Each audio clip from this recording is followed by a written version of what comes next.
Welcome to VIP topics. ಅದರಲ್ಲಿ special ಆಗಿ ನಾವು ನೋಡ್ತಾ ಇದ್ವಿ ಕರೆಂಟ್ ಅಫೇರ್ಸ್ ರಿಲೇಟೆಡ್ ಆಗಿ ಯಾವುದಾದ್ರೂ ಇಂಪಾರ್ಟೆಂಟ್ ಟಾಪಿಕ್ಸ್ನ ನೋಡ್ತಾ ಹೋಗೋಣ. ಯಾಕೆಂತಂದರೆ ಕರೆಂಟ್ ಅಫೇರ್ಸಲ್ಲಿ ಯಾವುದು ಪ್ರಶ್ನೆಗಳು ಬರುತ್ತೆ ಅಂತ ತುಂಬ ಜನಕ್ಕೆ ಪ್ರಿಡಿಕ್ಟ್ ಮಾಡೋದು ಕಷ್ಟ, ಆದರೆ ತುಂಬ ಈಸಿ ನಾನು ಹೇಳೋದು. ಯಾಕೆಂತಂದರೆ ನೀವು ಹಳೆ ವರ್ಷದ ಪ್ರಶ್ನೆ ಪತ್ರಿಕೆಗಳನ್ನು ನೋಡಿದ್ರೆ ಗಮನಿಸಿದ್ರೆ ನಿಮ್ಗೆ ಗೊತ್ತಾಗುತ್ತೆ ಯಾವ ಪ್ರಶ್ನೆ ಬರುತ್ತೆ ಅಂತ ನಾವು ಗೆಸ್ ಮಾಡ್ಬೋದು, 100% ಗೆಸ್ ಮಾಡ್ಬೋದು. ಅದರಲ್ಲಿ ನಾನು ಹೇಳ್ತೀನಿ, ಗೊತ್ತಾಗ್ತಿದೆಯಾ ನೋಡಿ, ನಾನು ಹೇಳಿದೆ ಯಾರಾದರೂ ನಿಧನರಾಗಿದ್ರೆ ಅಥವಾ ಮರಣ ಹೊಂದಿದ್ರೆ ಗೊತ್ತಾಗ್ತಿದೆಯಾ ಅವ್ರ ಮೇಲೆ ಪ್ರಶ್ನೆಗಳಂತೂ ಖಂಡಿತ ಬರುತ್ತೆ. ಈಗ ಇತ್ತೀಚೆಗೆ ನಮ್ಮ ರಾಜ್ಯದಲ್ಲಿ ಯಾರಾದರೂ ತುಂಬಾ ಪ್ರಮುಖ ವ್ಯಕ್ತಿಗಳು ಮರಣ ಹೊಂದಿದಾರಾ ಹೇಳ್ತಾ ಬರ್ಬೋದಾ ನನಗೆ, ಅಥವಾ ಕಮೆಂಟ್ ಮಾಡ್ಬೋದಾ? ಯಾರ್ಯಾರು? ಯಾರಪ್ಪ ಲೇಡೀಸು? ಬೇಗ ಬೇಗ ಹೇಳ್ಬೇಕು. ಮಾಧವ ಗಾಡ್ಗೀಳು, ಆಮೇಲೆ ಸಾಲುಮರ ತಿಮ್ಮಕ್ಕ. Very good. ಪ್ರಶ್ನೆ ಬರೋ ಚಾನ್ಸಸ್ ತುಂಬಾ ಇದೆ ಸಾಲುಮರ ತಿಮ್ಮಕ್ಕದ ಮೇಲೆ. ಆಮೇಲೆ ಎಸ್ ಜಾನಕಿ ತುಂಬಾ ರೀಸೆಂಟ್ ಫಿಲಮ್. Very good. ಅವರು ಫೇಮಸ್ ಫಿಲಮ್ ಆಕ್ಟರ್ ನೀನ್ ಹೇಳ್ತಿರೋದು.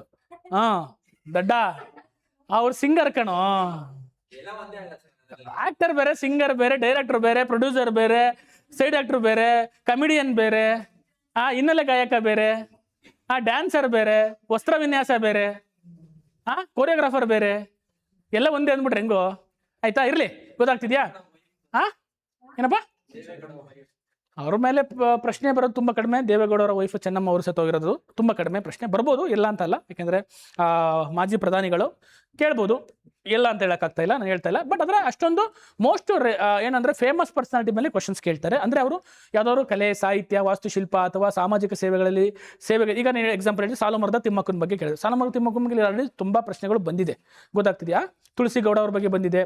ಹಾಗೆ ಯಾಕೆಂದರೆ SM ಕೃಷ್ಣ ಅವರು ಬಗ್ಗೆನೂ ಬಂದಿದೆ ರೀಸೆಂಟ್ ಆಗಿ. ಹೌದು, ಅವ್ರ ಮೇಲೆ ಪ್ರಶ್ನೆ ಬಂದ, ಯಾಕೆಂದ್ರೆ ಮಾಜಿ ಮುಖ್ಯಮಂತ್ರಿಗಳಾಗಿದ್ದವರು, ಗೊತ್ತಾಗ್ತಿದೆ, ರಾಜ್ಯಪಾಲರಾಗಿದ್ದವರು, ಗೊತ್ತಾಗ್ತಿದೆ. ಹಾಗಾಗಿ ನೀವು ನಮ್ಮ ಕರ್ನಾಟಕದ ಯಾವುದಾದ್ರೂ ಪರ್ಸನಾಲಿಟಿಗಳು ಮತ್ತೆ ಇಂಡಿಯಾದಲ್ಲಿ ನಡೆದಂತ ಯಾರಾದರೂ ಮರಣ ಹೊಂದಿದ ಪರ್ಸನಾಲಿಟಿಗಳ ಬಗ್ಗೆ ತುಂಬಾ ಚೆನ್ನಾಗಿ ತಿಳ್ಕೋಬೇಕು. ಎಸ್ಪೆಷಲಿ ಕರ್ನಾಟಕದ ಮೇಲೆ ಪ್ರಶ್ನೆ ಬರೋದು 90% ಚಾನ್ಸಸ್ ಇದೆ, ಗೊತ್ತಾಗ್ತಿದೆ. ಹಾಗಾಗಿ ಒಂದು ಎಕ್ಸಾಂಪಲ್ ಹೇಳ್ತೀನಿ. ಇತ್ತೀಚೆಗೆ ನಡೆದಂತ ಒಂದು CAPF ಪ್ರಶ್ನೆ ಪತ್ರಿಕೆಯಲ್ಲಿ ಈ ಪ್ರಶ್ನೆ ಬಂದಿತ್ತು, ಗೊತ್ತಾಗ್ತಿದೆ ನೋಡಿ. ಇತ್ತೀಚೆಗೆ ನಿಧನರಾದ ರಘುರಾಯ್ ಅವರು ಯಾರಾಗಿದ್ದರು, ಗೊತ್ತಾಗ್ತಿದೆ. ಡೈರೆಕ್ಟ್ ಕ್ವಶನ್ಸ್ ಬಂದಿತ್ತು. ನಾನು ಹೇಳಿದೆ ಪ್ರಖ್ಯಾತ ಫೋಟೋಗ್ರಾಫರ್ ಆಗಿದ್ರು, ಗೊತ್ತಾಗ್ತಿದ್ಯಾ? ಎಮಿನೆಂಟ್ ಫೋಟೋಗ್ರಾಫರ್ ಆಗಿದ್ರು ರಘುರಾಯ್ ಅವರು, ಗೊತ್ತಾಗ್ತಿದ್ಯಾ?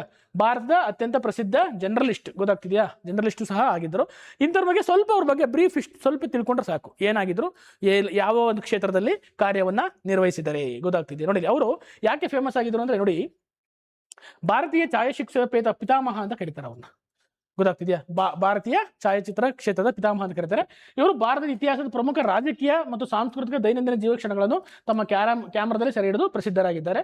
ಹಾಗೆ ತುಂಬಾ ಫೇಮಸ್ ಇದಾಗಿದ್ದಾರೆ. ವೃತ್ತಿ ಜೀವನದಲ್ಲಿ ಇವ್ರು ಏನ್ ಮಾಡಿದ್ರು, ದಿ ಸ್ಟೇಟ್ ಮ್ಯಾನ್ಸ್, ಗೊತ್ತಾಗ್ತದೆ, ವೆರಿ ಇಂಪಾರ್ಟೆಂಟ್, ಮತ್ತೆ ದಿ ಇಂಡಿಯಾ ಟುಡೇ ಪತ್ರಿಕೆಗಳಲ್ಲಿ ಕೆಲಸ ಮಾಡಿದ್ದಾರೆ. 1965 ಇವರು ಏನ್ ಸಾಧನೆಗಳು ಮಾಡಿದ್ದಾರೆ ಅಂದ್ರೆ, ಭೂಪಾಲ್ ಅನಿಲ ದುರಂತ, ಬಾಂಗ್ಲಾದೇಶ ವಿಮೋಚನಾ ಅಂತ ಯುದ್ಧ ಘಟನೆಗಳು ನಡೆದಾಗ ಅಥವಾ ಐತಿಹಾಸಿಕ ಘಟನೆಗಳು ನಡೆದಾಗ ಅವರು ತೆಗೆದಂತ ಭಾವಚಿತ್ರಗಳು ಜಾಗತಿಕ ಮಟ್ಟದಲ್ಲಿ ಮನ್ನಣೆ ಪಡೆದುಕೊಂಡಿದ್ದಾವೆ, ಗೊತ್ತಾಗ್ತಿದೆ. ಅದಕ್ಕೋಸ್ಕರ ಅವರು ಫೇಮಸ್ ಇದೆ. ಅವರು ದೇಶದ ಅತ್ಯುನ್ನತ ಪ್ರಶಸ್ತಿಗಳಾದ 4ನೇ ಅತ್ಯುನ್ನತ ಪ್ರಶಸ್ತಿಯಾದ ಪದ್ಮಶ್ರೀ ಪ್ರಶಸ್ತಿ ಅವರಿಗೆ ದೊರೆತಿದೆ, ಗೊತ್ತಾಗ್ತಿದೆ. ಅವರು 83ನೇ ವಯಸ್ಸಿನಲ್ಲಿ 2026 ಏಪ್ರಿಲ್ 26ನೇ ತಾರೀಕು ನವದೆಹಲಿಯಲ್ಲಿ ನಿಧನ ಆಯಿತು. ಇಷ್ಟು ಮಿನಿಮಮ್ ಇಷ್ಟು ಮಾಹಿತಿ ನಿಮ್ಗೆ ಗೊತ್ತಿರ್ಬೇಕು ನಿಮಗೆ. ನಾನು ಹೇಳೋದು ಎಷ್ಟಲ್ಲಿ ನಿಧನರಾದ್ರು, ಅವ್ರಿಗೆ ಯಾವ್ದಾದ್ರು ಪಡೆದಂತಹ ಅವರ ಸಾಧನೆಗಳು, ಮತ್ತೆ ಅವ್ರು ಏನಕ್ಕೆ ಫೇಮಸ್ ಆಗಿದ್ರು, ಮತ್ತೆ ಅವರು ಏನಾದರೂ ಯಾವ್ದಾದ್ರು ಪುಸ್ತಕಗಳು ಬರೆದಿದ್ರೆ ಅಥವಾ ಯಾವುದಾದ್ರೂ ಒಂದು ನೆನ್ಪಿಡುವಂತಹ ಕಾರ್ಯಗಳನ್ನು ಮಾಡಿದರೆ ಅವನ್ನ ನೀವು ನೆನ್ಪಿಟ್ಕೋಬೇಕಾಗುತ್ತೆ ಪರೀಕ್ಷೆಗಳಿಗೆ, ಓಕೆನಾ? ನೆಕ್ಸ್ಟ್ ಇದ್ರ ಬಗ್ಗೆ ನಾನು ಡಿಸ್ಕಸ್ ಮಾಡಿದ್ದೆ ಅನ್ಸುತ್ತೆ. ಭಾರತದಲ್ಲಿ ಯಾವುದೋ ಒಂದು ಪ್ರಥಮ ಸ್ಥಾನದಲ್ಲಿದೆ, ಗೊತ್ತಾಗ್ತಿದೆ. ಇದ್ರ ಮೇಲೆ ಪ್ರಶ್ನೆಗಳು ಬರ್ತವೆ, ಗೊತ್ತಾಗ್ತಿದೆ. ಅದಕ್ಕೆ ಹಾಲು ಆಗುತ್ತೆ, ಯಾಕೆಂದ್ರೆ ಭಾರತ ಸ್ಟೀಲ್ನಲ್ಲಿ 2ನೇ ಸ್ಥಾನದಲ್ಲಿದೆ, ಗೋಧಿನಲ್ಲೂ 2ನೇ ಸ್ಥಾನದಲ್ಲಿದೆ, ಗೊತ್ತಾಗ್ತಿದ್ಯಾ? ಹಾಗಾಗಿ ಯಾವ ಪದಾರ್ಥಗಳಲ್ಲಿ ಭಾರತ ಪ್ರಥಮ ಸ್ಥಾನದಲ್ಲಿ ನೆನ್ಪಿಡ್ಕೋಬೇಕು, ಗೊತ್ತಿರಬೇಕು ನಿಮಗೆ, ಗೊತ್ತಾಗ್ತಿದ್ಯಾ? ಅದರಲ್ಲಿ ಜಾಗತಿಕ ಮಟ್ಟದಲ್ಲಿ ಹಾಲು ಉತ್ಪಾದನೆಯಲ್ಲಿ 1ನೇ ಸ್ಥಾನದಲ್ಲಿದೆ. ಸುಮಾರು 22-25% ಆಫ್ ದಿ ಇಡೀ ವರ್ಲ್ಡ್ ಅಲ್ಲಿ ಅಷ್ಟು ಮಿಲ್ಕ್ನ ನಾವು ಪ್ರೊಡ್ಯೂಸ್ ಮಾಡ್ತೀವಿ, ಗೊತ್ತಾಗ್ತಿದ್ಯಾ? ಭಾರತದಲ್ಲಿ ಯಾವ ರಾಜ್ಯ ಪ್ರಥಮ ಇದೆ? ಯಾವ ರಾಜ್ಯ? Gujarat, Rajasthan? Gujarat is the milk highest producer, ಗೊತ್ತಾಗ್ತಿದೆ, ಗುಜರಾತ್. ಇವೆಲ್ಲ ನೆನ್ಪಿಟ್ಗಳು, ಫಸ್ಟ್ ಸೆಕೆಂಡ್ ಅಟ್ಲೀಸ್ಟ್ ನೆನಪಲ್ಲಿ ಇರಬೇಕು, ಗೊತ್ತಾಗ್ತಿದೆಯಾ? ಕೇಳ್ತಾರೆ ಪ್ರಶ್ನೆಗಳನ್ನ. ನೆಕ್ಸ್ಟ್ ಉಕ್ಕು ಉತ್ಪಾದನೆಯಲ್ಲಿ ಭಾರತ 2ನೇ ಸ್ಥಾನದಲ್ಲಿದೆ, ಚೀನಾ ಪ್ರಥಮ ಸ್ಥಾನದಲ್ಲಿದೆ. ವೀಟಲ್ಲೂ ಅಷ್ಟೇ ಭಾರತ 2ನೇ ಸ್ಥಾನದಲ್ಲಿದೆ, ಚೀನಾ ಪ್ರಥಮ ಸ್ಥಾನದಲ್ಲಿದೆ. ನೋಡಿ, ಭಾರತದಲ್ಲಿ ಕೆಲವು ರಾಜ್ಯಗಳು ಪ್ರಥಮ ಸ್ಥಾನದಲ್ಲಿದೆ, ಯಾವ್ಯಾವ ಸ್ಥಾನಗಳಿದೆ ಅಂತ ನೋಡ್ತಾ ಹೋಗೋಣ. ಅಕ್ಕಿ ಪಶ್ಚಿಮ ಬಂಗಾಳ, ಗೋಧಿ ಉತ್ತರ ಪ್ರದೇಶ್, ಗೊತ್ತಾಗ್ತಿದ್ಯಾ? ನೆಕ್ಸ್ಟ್ ಜೋಳ ಮಹಾರಾಷ್ಟ್ರ, ಸಜ್ಜೆ ರಾಜಸ್ಥಾನ್, ರಾಗಿ ಕರ್ನಾಟಕ. ನೋಡಿ, ಕರ್ನಾಟಕ ಯಾವ್ದಾದ್ರೆ ರಾಗಿಲಿದೆ, ಮೆಕ್ಕೆಜೋಳದಲ್ಲಿದೆ, ಕಾಫಿನಲ್ಲಿದೆ, ತೆಂಗಿನಕಾಯಿನಲ್ಲಿದೆ ಅಲ್ವಾ ಕರ್ನಾಟಕ.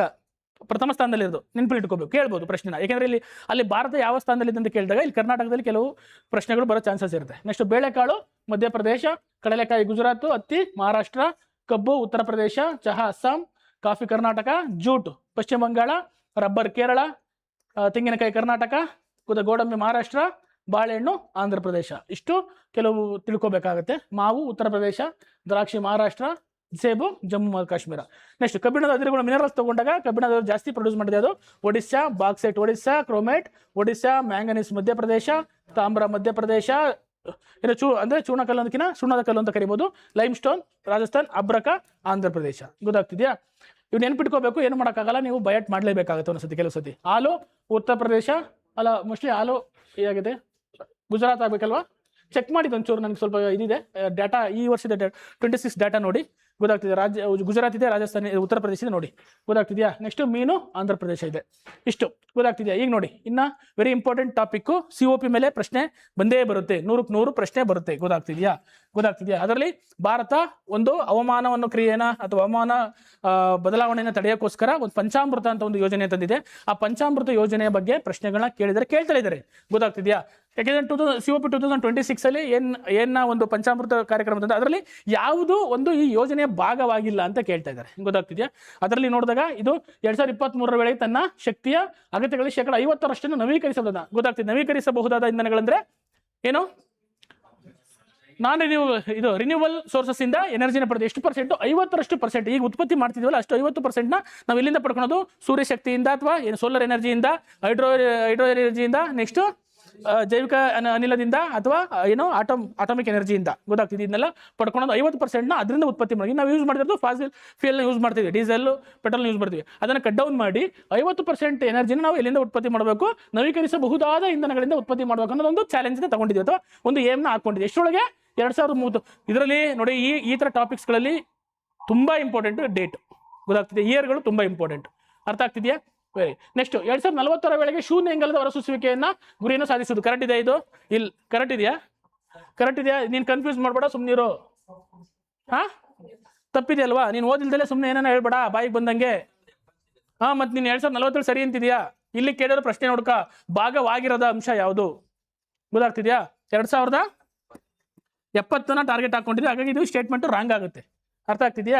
ನೆಕ್ಸ್ಟ್ 2005 ಮಟ್ಟಕ್ಕಿಂತ 2030 ವೇಳೆಗೆ ಆರ್ಥಿಕತೆ ಇಂಗಾಲದ ಸಾಂದ್ರತೆಯನ್ನು 45% ಕಡಿಮೆ ಮಾಡೋದು. ಅಂದ್ರೆ ಈ ಇಂಗಾಲ ಬಿಡುಗಡೆ ಮಾಡೋದಿದೆಯಲ್ಲ, ಅದನ್ನ 45% ಕಮ್ಮಿ ಮಾಡಬೇಕು ನಾವು. ಗೊತ್ತಾಗ್ತಿದ್ಯಾ? 2005ಕ್ಕಿಂತ 2030 ವೇಳೆಗೆ. ಗೊತ್ತಾಗ್ತಿದ್ಯಾ? ನೆಕ್ಸ್ಟ್ 2030 ವೇಳೆಗೆ ಒಟ್ಟು ಅಂದಾಜು ಇಂಗಾಲ ಹೊರಸೂಸುವಿಕೆಯನ್ನು 1 ಬಿಲಿಯನ್ ಟನ್ಗಳಷ್ಟು ಕಡಿಮೆ ಮಾಡುವುದು. ಗೊತ್ತಾಗ್ತಿದ್ಯಾ?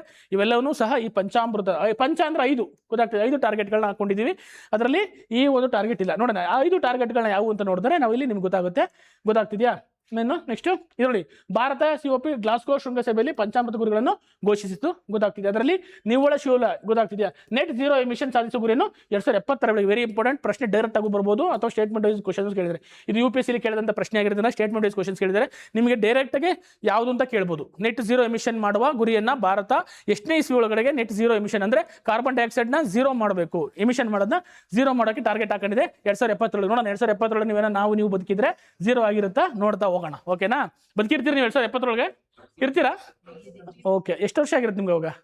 ನನಗಂತೂ 100 ವರ್ಷ ಆಗಿರುತ್ತೆ ಅವಾಗ.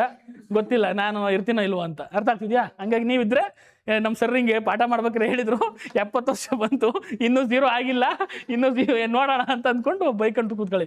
ಓಕೆನಾ? ನೆಕ್ಸ್ಟ್ ಪಂಚಾಮೃತ ಯೋಜನೆ ಅಂದ್ರೆ ಏನು ಅಂತ ನೋಡೋಣ. ಪಂಚಾಮೃತ ಯೋಜನೆ ಏನು ಅಂತ ನೋಡೋಣ. ಓಕೆ ನೋಡಿ, ಪಂಚಾಮೃತ ಅಂದ್ರೆ 2021 COP ಗ್ಲಾಸ್ಗೋ ಕ್ಲೈಮೇಟ್ ಸಮಿಟ್ ನಲ್ಲಿ ಘೋಷಿಸಿದ ಹವಾಮಾನ ಬದಲಾವಣೆ ಕುರಿತು 5 ಪ್ರಮುಖ ಗುರಿಗಳನ್ನ ಒಂದು ಸಮೂಹ 5 ಪ್ರಮುಖ ಗುರಿಗಳು ಹೊಂದಿದೆ. ಯಾರು ಘೋಷಿಸಿದ್ರೆ ಪ್ರಧಾನಿ ನರೇಂದ್ರ ಮೋದಿ ಅವರು COP 26 ಅಲ್ಲಿ ಗ್ಲಾಸ್ಗೋದಲ್ಲಿ ಸ್ಕಾಟ್ಲೆಂಡ್ ಅಲ್ಲಿ ನಡೆದಂತ ಇದು. ನೆಕ್ಸ್ಟ್ 2021 ಘೋಷಿಸಿದ ವರ್ಷ. ಏನು ಮುಖ್ಯ ಉದ್ದೇಶ ಏನಂತಂದ್ರೆ ಹವಾಮಾನ ಬದಲಾವಣೆಯನ್ನು ನಿಯಂತ್ರಿಸುವುದು, ಹಸಿರು ಮನೆ ಅನಿಲಗಳ ಉತ್ಸರ್ಜನೆಯನ್ನು ಕಡಿಮೆ ಮಾಡುವುದು. ವೆರಿ ಇಂಪಾರ್ಟೆಂಟ್ ಕೇಳ್ತಾರೆ, ಏನು ಪಂಚಾಮೃತದ ಮುಖ್ಯ ಗುರಿ ಅಂತ ಕೇಳ್ಬೋದು. ಗೊತ್ತಾಗ್ತಿದೆಯಾ? ಅಥವಾ ಈ ಕೆಳಗೆ ನಾವು ಯಾವುದು ಪಂಚಾಮೃತದ ಮುಖ್ಯ ಗುರಿ ಅಂತ ಕೇಳ್ಬೋದು. ಗೊತ್ತಾಗ್ತಿದೆಯಾ? ನವೀಕರಿಸಬಹುದಾದ ಇಂಧನ ಬಳಕೆಯನ್ನು ಹೆಚ್ಚಿಸುವುದು. ಅರ್ಥ ಆಗ್ತಿದೆಯಾ? ಗೊತ್ತಿರಬೇಕು ಅದರಲ್ಲಿ. ನೆಕ್ಸ್ಟ್ ಭಾರತದ ಪಂಚಾಮೃತ 5 ಗುರಿಗಳು, ಮುಖ್ಯ ಗುರಿಗಳು. 1, 2030 500 ಗಿಗಾವ್ಯಾಟ್. ಗೊತ್ತಾಗ್ತಿದೆ. 500 ಗಿಗಾವ್ಯಾಟ್ ನಾನ್ ಫಾಸಿಲ್ ಫ್ಯೂಯಲ್ ಅಥವಾ ಜೈವಿಕ ಇಂಧನದಿಂದ ವಿದ್ಯುತ್ ಉತ್ಪಾದನಾ ಸಾಮರ್ಥ್ಯವನ್ನು ಸಾಧಿಸುವುದು. ಗೊತ್ತಾಗ್ತದೆ. 2030 ದೇಶದ ಇಂಧನದ ಅವಶ್ಯಕತೆ 50% ಅನ್ನು ನವೀಕರಿಸಬಹುದಾದ ಇಂಧನ ರಿನ್ಯೂವಬಲ್ ಎನರ್ಜಿಯಿಂದ ಮೂಲಗಳಿಂದ ಪೂರೈಸುವುದು. ಗೊತ್ತಾಗ್ತಿದೆಯಾ? ಎರಡನೇದು ನೆನಪಲ್ಲಿ ಇಟ್ಕೊಳ್ಳಿ. ಡೇಟ್ ಅಂಡ್ ಏನು 50% ಇವೆಲ್ಲ ಪರ್ಸೆಂಟ್ ನೆನಪಲ್ಲಿ ಇಟ್ಕೋಬೇಕು. ಯಾಕೆಂದ್ರೆ ಇಲ್ಲಿ 50 and 60 ಅಂದ್ರೆ ನಿಮಗೆ ಗೊತ್ತೇ ಆಗಲ್ಲ, ಎಗ್ರೋಗ್ಬಿಡುತ್ತೆ ಒಂದು ಸ್ಟೇಟ್ಮೆಂಟ್. ಅರ್ಥ ಆಗ್ತಿದೆಯಾ? ಅದಕ್ಕೆ ಇಸ್ವಿ ಮತ್ತೆ ಇಲ್ಲಿ ನೋಡಿ 2030 500 ಗಿಗಾವಾಟ್, ಇದು ಇಂಪಾರ್ಟೆಂಟ್. ಅರ್ಥ ಆಗ್ತಿದೆ ಮಕ್ಕಳ? ಇಲ್ಲೇ ನಿಮ್ಮನ್ನ KE ಏನು ಮಾಡ್ತಾನೆ, ಒಂದೊಂದು ಪದನ ಅಥವಾ ಒಂದೊಂದು ನಂಬರ್ನ ಚೇಂಜ್ ಮಾಡಿ ನಿಮ್ಮನ್ನ ಆಟ ಆಡಿಸ್ತಾನೆ. ಅರ್ಥ ಆಗ್ತಿದೆ? ಅದಕ್ಕೆ ಎಕ್ಸಾಕ್ಟಾಗಿ ಗೊತ್ತಿರಬೇಕು. ನೆಕ್ಸ್ಟ್ 2030 1 ಮಿಲಿಯನ್ ಅಥವಾ 100 ಕೋಟಿ ಟನ್ ಕಾರ್ಬನ್ ಉತ್ಸರ್ಜನೆಯನ್ನು ಕಡಿಮೆ ಮಾಡುವುದು. ಗೊತ್ತಾಗ್ತಿದೆಯಾ? 2030 ಆಲ್ಮೋಸ್ಟ್ 2030 ಹಾಕೊಂಡಿದ್ದೀವಿ ನೋಡಿ, ಅಲ್ವಾ? 2030 ಒಂದೇ ಒಂದು ಮಾತ್ರ 2070 ಇದೆ. ಕರೆಕ್ಟಾ? 2045 ಬರಲ್ಲ. ಈ ಥರ ಕಾನ್ಸೆಪ್ಟ್ನ ಅರ್ಥ ಮಾಡ್ಕೋಬೇಕು. ನೆಕ್ಸ್ಟ್ 2030 ಭಾರತದ ಆರ್ಥಿಕತೆಯ ಕಾರ್ಬನ್ ತೀವ್ರತೆಯನ್ನು ಇಂಡಸ್ಟ್ರಿಯಿಂದ 2005 ಮಟ್ಟಕ್ಕಿಂತ 45% ಅಷ್ಟು ಕಡಿಮೆ ಮಾಡುವುದು. ಇದು 50, ಇದು 45%. ಸ್ವಲ್ಪ ಗಮನ ಇಟ್ಕೊಂಡು ನೋಡ್ಕೊಳ್ಳಿ, ಓಕೆನಾ? ಯಾಕೆಂದ್ರೆ 5 ಸ್ಟೇಟ್ಮೆಂಟ್ನಲ್ಲಿ ಪ್ರಶ್ನೆ ಆಲ್ರೆಡಿ ಬಂದಿದೆ ಪ್ರಶ್ನೆ ಪತ್ರಿಕೆಗಳಲ್ಲಿ. ಗೊತ್ತಾಗ್ತಿದೆಯಾ? ನೆಟ್ ಝೀರೋ ಕಾರ್ಬನ್ ಎಮಿಷನ್ ಅನ್ನು ಸಾಧಿಸುವುದು 2070. ಓಕೆನಾ? ಇನ್ನೆಲ್ಲ 2035 ಆಲ್ಮೋಸ್ಟ್ ಆಲ್ ಇದಾಗುತ್ತೆ. ನೆಕ್ಸ್ಟ್ ನೋಡಿ, ವೆರಿ ಇಂಪಾರ್ಟೆಂಟ್, ನೀತಿ ಆಯೋಗ. ನೀತಿ ಆಯೋಗ ಕೆಲವೊಂದು ಏನೋ ರಿಪೋರ್ಟ್ಗಳನ್ನ ಪ್ರೊಡ್ಯೂಸ್ ಮಾಡುತ್ತೆ. ಅದರಲ್ಲಿ ಸುಸ್ಥಿರ ಅಭಿವೃದ್ಧಿಗಳು ದತ್ತಾಂಶಗಳನ್ನ ಪ್ರಕಟ ಮಾಡುತ್ತೆ. ಅದರಲ್ಲಿ ಈ ಒಂದು ಯಾವ ರಾಜ್ಯ ಭಾರತದ ಆಲ್ ಇಂಡಿಯಾ ರ್ಯಾಂಕ್ ತಗೊಂಡಾಗ, ಆಲ್ ಇಂಡಿಯಾ SDG ಗುರಿ ಅಂಕಗಳನ್ನ ತಗೊಂಡಾಗ ಈ ರಾಜ್ಯ ಕಡಿಮೆ, ಸ್ವಲ್ಪ ಟ್ವಿಸ್ಟ್ ಮಾಡಿ ಕೇಳಿದ್ದಾನೆ. ಗೊತ್ತಾಗ್ತಿದೆ ನೋಡಿ. ನೀತಿ ಆಯೋಗ ಪ್ರಕಟಿಸಿದ 2023-24 ಸುಸ್ಥಿರ ಅಭಿವೃದ್ಧಿ ಗುರಿಗಳ ದತ್ತಾಂಶದ ಪ್ರಕಾರ ಈ ಕೆಳಗಿನ ಯಾವ ರಾಜ್ಯ ಭಾರತದ ಒಂದು ವ್ಯಾಲ್ಯೂ ಇದೆಯಲ್ಲ ಅದಕ್ಕಿಂತ ಕಡಿಮೆ ಮಟ್ಟದ ವ್ಯಾಲ್ಯೂನ ಹೊಂದಿದೆ ಅಂತ ಕೇಳಿದ್ದಾರೆ. ಓಕೆನಾ? ಅರ್ಥ ಆಗ್ತಿದೆಯಾ? ನಿಮ್ಗೆ ಭಾರತದ ಗೊತ್ತಿದ್ರೆ, ಆ ರಾಜ್ಯಗಳದ್ದು ಗೊತ್ತಿದ್ರೆ ಮಾತ್ರ ಆನ್ಸರ್ ಮಾಡೋಕ್ಕಾಗತ್ತೆ, ಇಲ್ಲ ಆಗಲ್ಲ. ಫಸ್ಟ್ ಭಾರತದ ಗೊತ್ತಿರಬೇಕು, ಆಮೇಲೆ ಈ ರಾಜ್ಯಗಳು ಪ್ರತಿಯೊಂದು ರಾಜ್ಯದ ಗೊತ್ತಿರಬೇಕು. ಅದರಲ್ಲಿ ಯಾವುದು ಅಂತ ಹೇಳಿ ಅಕಸ್ಮಾತ್ ಸುಮ್ಮನೆ ಇಲ್ಲ ರ್ಯಾಂಡಮ್ ಆಗಿ ಗೆಸ್ ಮಾಡಿದ್ರೆ ಹೆಂಗೆ ಗೆಸ್ ಮಾಡ್ಬೋದು ಹೇಳ್ರಿ ನೀವು? ಹೆಂಗೆ ಗೆಸ್ ಮಾಡ್ತೀರಾ? ಈ 4 ರಾಜ್ಯಗಳಿದೆ, 1 2 3 4 ರಾಜ್ಯ ಇದೆ. ಹೇಳ್ಕೊಡ್ತೀನಿ ಹೆಂಗೆ ಯಾವ ಥರ ಕ್ವಶನ್ ಅಟೆಂಡ್ ಮಾಡಬೇಕು ವಿತೌಟ್ ಸ್ಟಡಿ. ಓದಿದ್ರು ಅಟೆಂಡ್ ಮಾಡೋದು ಟ್ರಿಕ್ಸ್ ಹೇಳ್ಕೊಡ್ತೀನಿ. ಈಗ SDG ಅಂದ್ರೆ ಗೊತ್ತು ಏನು? ಹೇಳಿದೆ ನಾನು SDG ಬಗ್ಗೆ ನೆನ್ನೆ ಕ್ಲಾಸಲ್ಲಿ ನಿಮ್ಗೆ ಹೇಳಿದೆ ವಿಡಿಯೋದಲ್ಲಿ. SDG ಎಷ್ಟು ಗುರಿಗಳಿದೆ?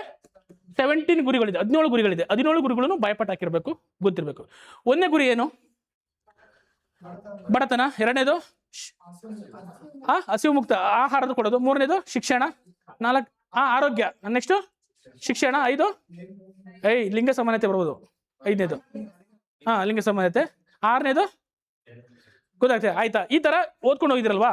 ಅದರಲ್ಲಿ ಈಗ ನಿಮ್ಗೆ ಗೊತ್ತು, ಶಿಕ್ಷಣ ಇರಬೇಕು, ಆರೋಗ್ಯ ಇರಬೇಕು, ಊಟ ಕರೆಕ್ಟ್ ಆಗಿರಬೇಕು, ಮತ್ತೆ ಲಿಂಗ ಸಮಾನತೆ ಇರಬೇಕು. ಈಗ ನೋಡಿ, ಈ ರಾಷ್ಟ್ರಗಳನ್ನ ಗಮನಿಸಿದಾಗ ಸ್ವಲ್ಪ ನಿಮ್ಗೆ ಯಾವುದೋ ಒಂದು ಒಂದು ರಾಜ್ಯದ ಬಗ್ಗೆ ಸ್ವಲ್ಪ ಅನ್ಸುತ್ತೆ. ಅಂದ್ರೆ ಇಲ್ಲಿ ಬಡತನ ಜಾಸ್ತಿ ಇರ್ಬೋದು, ಇಲ್ಲಿ ಮಳೆ ಪ್ರದೇಶ ಕಮ್ಮಿ ಇರ್ಬೋದು, ಹೌದಲ್ವಾ? ಸ್ವಲ್ಪ ಥಿಂಕ್ ಮಾಡಿ. ಈಗ ಮಹಾರಾಷ್ಟ್ರ ತಗೊಂಡ್ರೆ ಮಹಾರಾಷ್ಟ್ರದಲ್ಲಿ ಇದಕ್ಕೆ ಸಮಸ್ಯೆ ಇಲ್ಲ, ಏನೋ ಎಜುಕೇಶನ್ ಚೆನ್ನಾಗಿದೆ, ಅಲ್ಲಿ ಶಿಕ್ಷಣ ಚೆನ್ನಾಗಿದೆ, ಮಳೆ ಚೆನ್ನಾಗಿ ಬರುತ್ತೆ, ಸ್ವಲ್ಪ ಡೆವಲಪಿಂಗ್ ಇದೆ. ನೆಕ್ಸ್ಟ್ ಗುಜರಾತ್ ತಗೊಂಡ್ರೆ ಗುಜರಾತು ಸಹ ಅಂತ ಏನೋ ಸಮಸ್ಯೆ ಇಲ್ಲ.